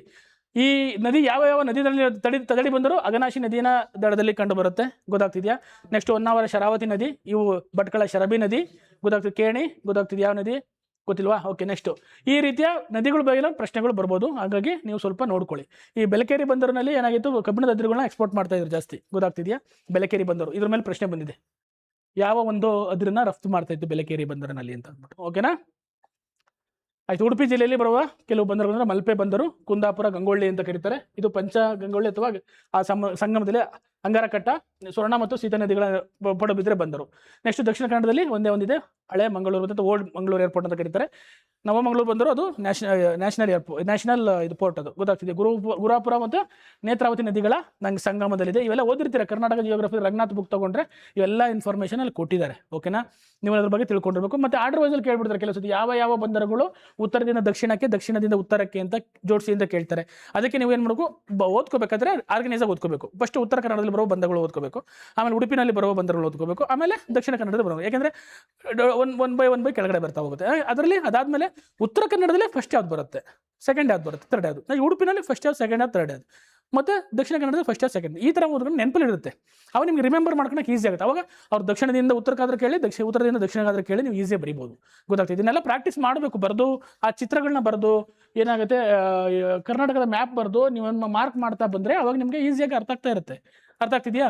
ನೀವೇನಾದ್ರೂ ಸುಮ್ಮನೆ ಕೂತ್ಕೊಂಡು ಕೂತ್ಕೊಂಡ್ರೆ ಆಗಲ್ಲ ಅದ್ರ ಜೊತೆಗೆ. ಓಕೆ. ಇದು ಕರ್ನಾಟಕದ ಉಸ್ತುವಾರಿ ಯಾವುದು ಅಂದರೆ KVMD, ಕರ್ನಾಟಕ ಜಲ ಸಾರಿಗೆ ಮಂಡಳಿ ಮಾಡ್ತಾ ಹೋಗುತ್ತೆ. ಓಕೆ. ಓಕೆ. ಇನ್ನೊಂದು ಇನ್ಸೈಟು ಮತ್ತು ಎಕ್ಸೈಟು, ಇದು ಸಹ ಏನಾಗುತ್ತೆ ಎಕ್ಸಾಮ್ಸ್ ಅಲ್ಲಿ ಕೇಳಿರೋ ಪ್ರಶ್ನೆಗಳನ್ನ ಹೇಳಿದೆ ಆವಾಗಲೇ ನಿಮಗೆ. ಇದ್ರ ಮೇಲೆ ನೆನ್ನೆ ಹೇಳಿದೆ, ಇದು ಓದ್ಕೊಳ್ಳಿ ಅಂತಂದು. ಅಂದರೆ ಇನ್ಸೈಟು ಅಂತಂದರೆ ಆ ಇರುವ ಸ್ಥಾನದಲ್ಲಿ ಅವುಗಳನ್ನು ರಕ್ಷಣೆ ಮಾಡೋದು. ಎಕ್ಸೈಟು ಅಂತಂದರೆ ಅವನ್ನ ಬೇರೆ ಸ್ಥಳಗಳಿಗೆ ತಗೊಂಡೋಗಿ ಬ್ರೀಡಿಂಗ್ ಮಾಡಿ ಅವನ್ನ ಬದುಕಿಸೋದು, ಗೊತ್ತಾಗ್ತಿದೆ. ನೋಡಿ, ಇನ್ಸೈಟು ಎಂಬುದು ಲ್ಯಾಟಿನ್ ಪದವಾಗಿದೆ. ಇದರ ಅರ್ಥ ಅದರ ಮೂಲ ಸ್ಥಾನದಲ್ಲಿಯೇ ಏನು ಮಾಡೋದು, ಒರಿಜಿನಲ್ ಪ್ಲೇಸಲ್ಲಿ ರಕ್ಷಣೆ ಮಾಡುವುದು, ಗೊತ್ತಾಗ್ತಿದೆಯಾ. ಇದು ಪರಿಸರದಲ್ಲಿ ಬರುತ್ತೆ, ಗೊತ್ತಾಗ್ತಿದೆಯಾ. ಪರಿಸರದಲ್ಲಿ ಏನಾಗುತ್ತೆ, ವನ್ಯಜೀವಿ ಸಂರಕ್ಷಣೆಯಲ್ಲಿ ಓದಬೇಕಾದ್ರೆ ನೀವು ಇವನ್ನ ಓದ್ತೀವಿ, ಗೊತ್ತಾಗ್ತಿದೆಯಾ. ಒಂದು ಜೀವಿಯನ್ನು ಅಥವಾ ಸಸ್ಯ ಅಥವಾ ಪ್ರಾಣಿ ಯಾವ್ದಾರಾಗಿರ್ಬೋದು, ಅದು ಬರೀ ಪ್ರಾಣಿ ಆಗಲೇಬೇಕು ಅಂತಿಲ್ಲ, ಅದರ ನೈಸರ್ಗಿಕ ವಾಸಸ್ಥಾನದಿಂದ ಬೇರೆಡೆಗೆ ಸ್ಥಳಾಂತರಿಸಿದೆ, ಅಲ್ಲಿಯೇ ಅದರ ನೈಸರ್ಗಿಕ ಪರಿಸರದಲ್ಲೇ ರಕ್ಷಣೆ ನೀಡುವುದನ್ನು ಸ್ವಸ್ಥಾನಿಕ ಸಂರಕ್ಷಣೆ ಅಂತ ಕರೀತಾರೆ. ಇದರ ಉದ್ದೇಶ ಏನಂದ್ರೆ ಕೇವಲ ಒಂದು ಪ್ರದೇಶವನ್ನು ರಕ್ಷಿಸುತ್ತಲ್ಲದೆ ಆ ಜೀವವಸ್ತು ಸಂಪೂರ್ಣ ಹ್ಯಾಬಿಟ್ಯಾಟ್ ಅಥವಾ ಎಕೋಸಿಸ್ಟಮ್ನ ಮತ್ತು ಅದರ ಸುತ್ತಮುತ್ತಲಿನ ಆಹಾರ ಸರಪಳಿಯನ್ನು ರಕ್ಷಿಸುವುದು ಇದರ ಮುಖ್ಯ ಉದ್ದೇಶ. ಇನ್ಸೈಟ್ ಇದು, ಗೊತ್ತಾಗ್ತಿದೆಯಾ. ಸ್ವಸ್ಥಾನ ರಕ್ಷಣೆ ಅಂತ ಕರೀತಾರೆ. ಎಕ್ಸಾಂಪಲ್ ರಾಷ್ಟ್ರೀಯ ಉದ್ಯಾನವನಗಳು, ಗೊತ್ತಾಗ್ತಿದೆಯಾ. ವನ್ಯಜೀವಿ ಅಭಯಾರಣ್ಯಗಳು, ಇವೆಲ್ಲ ಎಕ್ಸಾಂಪಲ್ಸ್ ಆಗುತ್ತೆ. ಮೊನ್ನೆ ನಡೆದಂಥ ಪ್ರಶ್ನೆಗಳಲ್ಲಿ ಕೇಳಿದರೆ ಗೊತ್ತಾಗ್ತಿದೆ. ಇನ್ಸೈಟು ಡೆಫಿನೇಷನ್ ಮೇಲೆ ಪ್ರಶ್ನೆ ಬಂದಿದೆ, ಕರೆಕ್ಟಾಗಿ ಕಾಣಿಸ್ತಾ ಇದೆ ನಿಮ್ಗೆ. ಅದು UPSC ನಲ್ಲಿ ಕೇಳಿದಂಥ ಪ್ರಶ್ನೆ ಇದು, ಗೊತ್ತಾಗ್ತಿದೆಯಾ. ಹಾಗಾಗಿ ಸ್ವಲ್ಪ ನೋಡಬೇಕು, ಹಳೆ ಕ್ವಶನ್ಸ್ಗಳನ್ನ ನೋಡಿದಾಗ ನಿಮ್ಗೆ ಏನಾಗುತ್ತೆ ಐಡಿಯಾ ಬರುತ್ತೆ ಯಾವ ರೀತಿ ಪ್ರಶ್ನೆ ಬರ್ಬೋದು ಅನ್ನೋದು, ಪ್ರಿಡಿಕ್ಷನ್ ಮಾಡ್ಬೋದು ಅಂತ, ಓಕೆನಾ. ನೆಕ್ಸ್ಟ್ ಇವೆಲ್ಲ ಎಕ್ಸಾಂಪಲ್ಸ್ ಇನ್ಸೈಟ್ಗೆ. ವನ್ಯಜೀವಿ ಅಭಯಾರಣ್ಯಗಳು, ಬಯೋಸ್ಪಿಯರ್ಸ್ಗಳು, ಮತ್ತೆ ಪವಿತ್ರ ವನಗಳು, ಸೇಕ್ರೆಡ್ ಗ್ರೌವ್ಸ್ ಅಂತ ಕರೀತಾರೆ, ಗೊತ್ತಾಗ್ತಿದೆಯಾ. ನೆಕ್ಸ್ಟ್ ಇನ್ನು ಕೆಪಾಟಿಟಿವ್ ಬ್ರೀಡಿಂಗ್ ಅಂತ ಬಂದು ಬರುತ್ತೆ. ಅಂದರೆ ಇದು ಎಕ್ಸೈಟುಗೆ ಒಂದು ಎಕ್ಸಾಂಪಲ್, ಗೊತ್ತಾಗ್ತಿದೆ. ಕೆಪಾಟಿಟಿವ್ ಬ್ರೀಡಿಂಗು ಯಾವುದಕ್ಕೆ ಎಕ್ಸಾಂಪಲ್ ಅಂತಂದ್ರೆ ಎಕ್ಸೈಟು ಕನ್ಸರ್ವೇಷನ್ಗೆ ಎಕ್ಸಾಂಪಲ್, ಗೊತ್ತಾಗ್ತಿದೆಯಾ. ಆಫ್ ಸೈಟ್ ಅಥವಾ away from the natural habitat ಅಂತ ಅರ್ಥ, ಗೊತ್ತಾಗ್ತಿದೆಯಾ. ಅಂದರೆ ಕಾಡಿನಲ್ಲಿ ಅಳಿವಿನಂಚಿಲಿರುವ ಎಂಡೇಂಜರ್ಡ್ ಸ್ಪೀಸೀಸ್ ಆಗಿರುವ ಅಥವಾ ತೀವ್ರ ಕ್ರಿಟಿಕಲಿ ಎಂಡೇಂಜರ್ಡ್ ಆಗಿರುವ ಕೆಲವು ಪ್ರಾಣಿಗಳನ್ನು ಅಥವಾ ಸಸ್ಯಗಳನ್ನು ಮಾನವರ ನೇರ ಉಸ್ತುವಾರಿ ಮೃಗಾಲಯಗಳು ಅಥವಾ ಕೃತಕ ಸಂತಾನೋತ್ಪತ್ತಿ ಕೇಂದ್ರಗಳಲ್ಲಿ ಅವುಗಳನ್ನು ಬಂಧಿಸಿ ಅಥವಾ ಸಾಕಿ ಅವುಗಳ ಸಂಖ್ಯೆಯನ್ನು ಹೆಚ್ಚಿಸಲು ಮಾಡುವ ಸಂತಾನೋತ್ಪತ್ತಿ, ಓಕೆನಾ. ಇದು ನೆಕ್ಸ್ಟ್ ಯಾಕೆ ಇದು ಬೇಕು ಅಂತಂದ್ರೆ ಜೀವಿ ತನ್ನ ನೈಸರ್ಗಿಕ ತಾಣ ಕಾಡಿನಲ್ಲಿರುವುದಿಲ್ಲ, ಬದಲಿಗೆ ಮಾನವ ನಿರ್ಮಿತ ತಾಣದಲ್ಲಿರುತ್ತೆ. ಯಾಕೆಂದರೆ ಎಂಡೇಂಜರ್ಡ್ ಆಗ್ತಾ ಇರುತ್ತೆ, ಅದನ್ನು ಬದುಕಿಸಬೇಕು ಅಥವಾ ಅದನ್ನು ರಕ್ಷಣೆ ಮಾಡಬೇಕು, ಆ ಎಕೋಸಿಸ್ಟಮ್ನ ಸಾಕಬೇಕು ಅಥವಾ ಬದುಕಿಸ್ಬೇಕು ಅನ್ನೋ ಇದರಿಂದ ಮಾಡ್ತಿರ್ತಾರೆ. ಪ್ರಾಣಿಗಳ ಸಂಖ್ಯೆಗಳನ್ನ ಹೆಚ್ಚು ಮಾಡಿ ಅವನ್ನ ಕಾಡಿಗೆ ಬಿಡೋ ಒಂದು ವ್ಯವಸ್ಥೆನ ಮಾಡ್ತಾರೆ. ಈಗ ನೋಡಿ, ನಾವು ಕೆಲವೊಂದು ಚೀತಗಳನ್ನ ತಗೊಂಡ್ಬಂದ್ವಿ, ಇಲ್ಲಿ ನಮ್ಮಲ್ಲಿ ಚೀತಗಳು ನಶಿಸಿ ಹೋಗಿದ್ವು ಅಲ್ವಾ. ತಗೊಂಡ್ಬಂದು 12 ಚೀತೆನ ಬಿಟ್ಟು ಅದರಲ್ಲಿ ಎಷ್ಟು ಸತ್ತೋದೋ ಬದುಕೋ ಗೊತ್ತಿಲ್ಲ, ಗೊತ್ತಾಗ್ತಿದೆಯಾ. ಹಾಗಾಗಿ ಅಂದರೆ ಅಲ್ಲಿನ ಒಂದು ಎನ್ವೈರನ್ಮೆಂಟ್ಗೆ ಉಕ್ಕಂಡಲ್ಲಿ ಸತ್ತೋಗ್ದವು, ಅರ್ಥ ಆಗ್ತದೆ. ಇದಕ್ಕೆ ಎಕ್ಸೈಟಿಗೆ ಎಕ್ಸಾಂಪಲ್ಸ್ ಏನಂತಂದ್ರೆ ಮೃಗಾಲಯಗಳು, ಬೀಜ ಬ್ಯಾಂಕ್ಗಳು, ಅಕ್ವೇರಿಯಂಗಳು, ಗೊತ್ತಾಗ್ತಿದೆಯಾ. ಎಕ್ಸಾಂಪಲ್ಸ್ ಕೇಳ್ತಾರೆ, ಈ ಕೆಳಗಿನಲ್ಲಿ ಯಾವುದು ಎಕ್ಸೈಟುಗೆ ಉದಾಹರಣೆಗಳು, ಈ ಕೆಳಗಿನಲ್ಲಿ ಯಾವುದು ಇನ್ಸೈಟಿಗೆ ಉದಾಹರಣೆಗಳು, ಅಥವಾ ಮ್ಯಾಚ್ ಮಾಡಕ್ಕೆ ಹೇಳ್ತಾರೆ. ಇನ್ಸೈಟು, ಎಕ್ಸೈಟು, ಕೆಪಾಟಿಟಿವ್ ಬ್ರೀಡಿಂಗ್ ಅಂತ ಮ್ಯಾಚ್ ಮಾಡಕ್ಕೆ ಹೇಳ್ತಾರೆ. ನೆಕ್ಸ್ಟ್ ನ್ಯಾಚುರಲ್ ರಿಸರ್ವ್ಸ್ ಅಂದರೆ ಇದು ಪ್ರಾಕೃತಿಕ ಮೀಸಲು ಪ್ರದೇಶಗಳಿಂದ ಮಾನವನ ಅತಿಯಾದ ಹಸ್ತಕ್ಷೇಪ, ಬೇಟೆ, ಅರಣ್ಯ ನಾಶ, ವನ್ಯಜೀವನ ರಕ್ಷಿತ ವಿಶೇಷವಾಗಿ ಗಡಿ ಗುರುತಿಸಿ ಕಾಯ್ದಿರಿಸಲಾದ ಭೂಪ್ರದೇಶಗಳು. ಗೊತ್ತಾಗ್ತಿದೆ. ಎಂಡೇಂಜರ್ಡ್ ಸ್ಪೀಸೀಸು ಪ್ರಾಣಿಗಳನ್ನ ಸಂರಕ್ಷಣೆ ಮಾಡಿ ಸಂತಾನೋತ್ಪತ್ತಿ ಮಾಡಲು ಇವನ್ನ ಯೂಸ್ ಮಾಡ್ತಾರೆ. ಗೊತ್ತಾಗ್ತಿದ್ಯಾ? ಎಷ್ಟೇನಾ? ಓಕೆ, ಇದು ಅಷ್ಟೇ ಇನ್ಸೈಟು ಮತ್ತು ಎಕ್ಸೈಟು ಬಗ್ಗೆ ನೀವು ತಿಳ್ಕೊಂಡ್ರೆ ಎನ್ವೈರನ್ಮೆಂಟ್ ರಿಲೇಟೆಡ್ ಟಾಪಿಕ್ಸು ಇಷ್ಟು ಇವು ಇಂಪಾರ್ಟೆಂಟು. ನಾನು ಮುಂದಿನ ಕ್ಲಾಸಲ್ಲಿ ಯಾವುದಾದ್ರು ಇನ್ನೂ ಇಂಪಾರ್ಟೆಂಟ್ ಟಾಪಿಕ್ಸ್ ಇತ್ತು ಅಂತಂದರೆ ನಾನು ಅವನ್ನ ತೊಗೊಂಬಂದು ನಿಮ್ಗೆ ಎಕ್ಸ್ಪ್ಲೇನ್ ಮಾಡ್ತೀನಿ. ಎಕ್ಸಾಮ್ ಹತ್ರ ಈಗಲ್ಲ, ಈಗ ಈ ಎಕ್ಸಾಮ್ಗಾಗಲಿ ಅಂದ್ರೆ ನೆಕ್ಸ್ಟ್ ಇನ್ನೂ ತುಂಬ ಎಕ್ಸಾಮ್ಸ್ ಇದೆ. ಎಕ್ಸಾಮ್ಸ್ ಇದೆ, PSI ಇದೆ, RSI ಇದೆ, ESI ಇದೆ. ಆ ಎಲ್ಲ ಎಕ್ಸಾಮ್ಸ್ಗಳು ಹೆಲ್ಪ್ ಆಗ್ತಾ ಹೋಗುತ್ತೆ ಈ ಟಾಪಿಕ್ಸ್ಗಳು. ನೀವು ಈ ಟಾಪಿಕ್ಸ್ ನಾನು ಏನು ಕೊಟ್ಟಿರ್ತೀನಿ ಅವನ್ನ ಅದ್ರ ಮೇಲೆ ಸ್ವಲ್ಪ ಒಂದು ನೋಟ್ಸ್ ಬುಕ್ ಇಟ್ಕೊಂಡು ಬರ್ಕೊಂಡು ಅದ್ರ ಮೇಲೆ ಸ್ವಲ್ಪ ಸ್ಟಡಿ ಮಾಡ್ತಾ ಹೋಗಿ, ಆ ಎಕ್ಸಾಮ್ ಟೈಮಲ್ಲಿ ರಿವಿಷನ್ ಮಾಡ್ತಾ ಹೋಗಿ. ನಾನು ಆಲ್ಮೋಸ್ಟ್ ಹೇಳೋದೆಲ್ಲನೂ ಎಕ್ಸಾಮ್ನ ವಿಶ್ಲೇಷಣೆ ಮಾಡಿ ಹಿಂದಿನ ವರ್ಷದಿಂದ ನಡೆದ ಪ್ರಶ್ನೆಗಳನ್ನ ತಗೊಂಡು ನಿಮಗೆ ಎಕ್ಸ್ಪ್ಲೇನ್ ಮಾಡಕ್ಕೆ ಬರ್ತೀನಿ. ಅರ್ಥ ಆಗ್ತಿದೆ? ಹಾಗಾಗಿ ಒಂದು ನೋಟ್ಸ್ ಇಟ್ಕೊಂಡ್ಬಿಟ್ಟು ಸಪ್ರೇಟಾಗಿ ಒಂದು ನೋಟ್ಸ್ ಇಟ್ಬಿಟ್ಕೊಂಡು ಅದರಲ್ಲೇ ಬರ್ಕೊಂತಾ ಹೋಗಿ ಏನೇನು ಟಾಪಿಕ್ಸ್ ನೋಡಿದ್ರೆ ಅದ್ರ ಮೇಲೆ ನಿಮಗೆ ಹೆಚ್ಚಿನ ಇನ್ಫಾರ್ಮೇಷನ್ ಸಿಕ್ತು ಅಂತಂದರೆ ಆ ಇನ್ಫಾರ್ಮೇಷನ್ ಆ್ಯಡ್ ಮಾಡ್ಕೊಂಡು ಹೋಗಿ ಎಕ್ಸಾಮ್ಗೆ ಹೋಗೋದಿನ ಸ್ವಲ್ಪ ಸುಮ್ಮನೆ ರಿವಿಷನ್ ಮಾಡ್ತಾ ಹೋಗಿ. ನಾನು ಹಿಂಗೆ ಒಂದು ಮಾಡ್ತಾ ಒಂದು 100-120 ಟಾಪಿಕ್ಸ್ ಹಿಂಗೆ ಮುಗಿತಾ ಹೋಗ್ತಾ ಒನ್ ಬೈ ಒನ್ ಮಾಡ್ತಾ ಹೋಗ್ತೀನಿ, ನಿಮ್ಗೆ ಹೇಳ್ತಾ ಹೋಗ್ತೀನಿ. ಗೊತ್ತಾಗ್ತಿದೆ? ಅವನ್ನ ನೀವು ಬರ್ಕೊಂಡು ಇಟ್ಕೊಂಡ್ರೆ ಆಲ್ಮೋಸ್ಟ್ ನಿಮ್ಗೆ ಅದರಲ್ಲಿ 50-60 ಕ್ವಶನ್ಸ್ ಎಕ್ಸಾಕ್ಟಾಗಿ ಬರ್ತವೆ. ನಾನು ಹೇಳ್ತೀನಿ ಬೇಕಾದ್ರೆ. ಅರ್ಥ ಆಗ್ತಿದೆ? ಕಂಪಲ್ಸರಿ ನಾನು ಹೇಳೋ ಮಾಡೋ ಟಾಪಿಕ್ಸಿಂದ 50-60 ಕ್ವಶನ್ಸ್ ವಿತ್ ಪ್ರೂಫ್ ತೋರಿಸ್ತೀನಿ ನಾನು ಮುಂದಿನ ಬರೋ ಪರೀಕ್ಷೆಗಳಲ್ಲಿ. ಗೊತ್ತಾಗ್ತಿದೆ? ಬಟ್ ಅದು ನೀವು ಸೀರಿಯಸ್ ಆಗಿ ಓದಬೇಕು. ಡೈರೆಕ್ಟ್ ಪ್ರಶ್ನೆ ಬರಲಿಲ್ಲ ಅಂದರೂ ಗೊತ್ತಾಗ್ತಿದೆಯಾ, ಅದ್ರ ಸುತ್ತಮುತ್ತ ಪ್ರಶ್ನೆಗಳು ಬರೋ ಚಾನ್ಸಸ್ ಕಂಡೇ ಇರುತ್ತೆ. ಅದಕ್ಕೆ ನೀವು ಅದ್ರ ಸುತ್ತಮುತ್ತ ಓದ್ಕೋಬೇಕು. ಕಾಂಪಿಟೇಟಿವ್ ಎಕ್ಸಾಮ್ಸಲ್ಲಿ ಯಾರೂ 100% ಕ್ವಶನ್ ಇದೇ ಬರುತ್ತೆ ಅಂತ ಯಾರೂ ಪ್ರೆಡಿಕ್ಟ್ ಮಾಡೋಕ್ಕಾಗಲ್ಲ. ಬಟ್ ಆ ಟಾಪಿಕ್ಸ್ ಮೇಲೆ ಈ ಪ್ರಶ್ನೆ ಬರುತ್ತೆ, ಈ ಥರ ಪ್ರಶ್ನೆ ಬರುತ್ತೆ ಕೇಳಿದರೆ ಅದ್ರ ಮೇಲೆ ಈ ಥರ ಪ್ರಿಪೇರ್ ಆಗಿ ಅಂತ ಹೇಳ್ಬೋದು. ಓಕೆನಾ? ಅದು ನೀವು ಮಾಡ್ತೀರಾ ಅಂತ ಹೇಳ್ತೀನಿ. ಎಲ್ಲರಿಗೂ ಒಳ್ಳೆಯದಾಗಲಿ. All the best. ಮುಂದಿನ ಪರೀಕ್ಷೆಗಳಲ್ಲಿ ಚೆನ್ನಾಗಿ ಆನ್ಸರ್ ಮಾಡಿ ಮುಂದಿನ ವೀಡಿಯೋದೊಂದಿಗೆ ಭೇಟಿ ಆಗ್ತೀನಿ. Thank you so much.